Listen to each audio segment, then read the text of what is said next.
Hi guys, and welcome back to day 22 of Deck the Firewalls, where I give you 25 tips and tricks to make sure you stay safe and secure this Christmas. Today's episode is all about OAuth abuse. Now you're probably wondering what OAuth is. Well, have you ever been onto a website and it says sign in with Google or Microsoft? Basically that's OAuth, and it's a way to sign in without actually typing in all your details. Now we know what OAuth is, we need to understand what OAuth abuse is, and that basically is when an application will ask for more permissions than they actually need. And that can be done by malicious application, and you click on allow without realising it's malicious, and you're basically giving them access to everything. So that means attackers will have all your details, your email address, your phone number, your address, your usernames, your passwords, all because you clicked on allow and you didn't actually check if it's a legitimate application.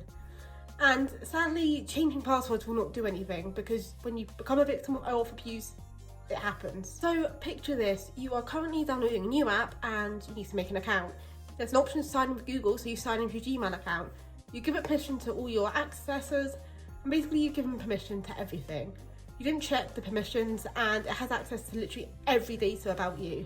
But why is OAuth abuse on the rise? Well, let's be honest, a lot of us are lazy. Like when we create a new profile, we'll just use sign in with Google or sign in with Hotmail or sign in with Microsoft.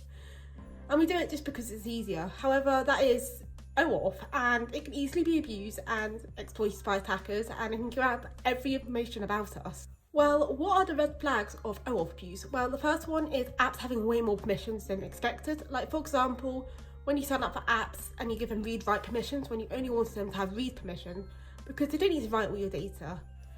Additionally, another red flag would be apps having way too many permissions, and there being access to things that you don't remember giving, and it's never expires. Additionally, some apps might just give themselves permissions, which means it has been a victim of OAuth abuse. Well, how can we make sure we don't fall victim to OAuth abuse? Well, you know them terms and conditions you get when you sign up for apps? Actually read them.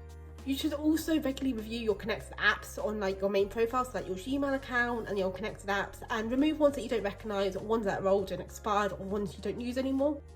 Any email account is an opportunity for an account takeover. Basically, if your email account does get compromised, then all your connected apps are also going to get compromised because OAuth abuse.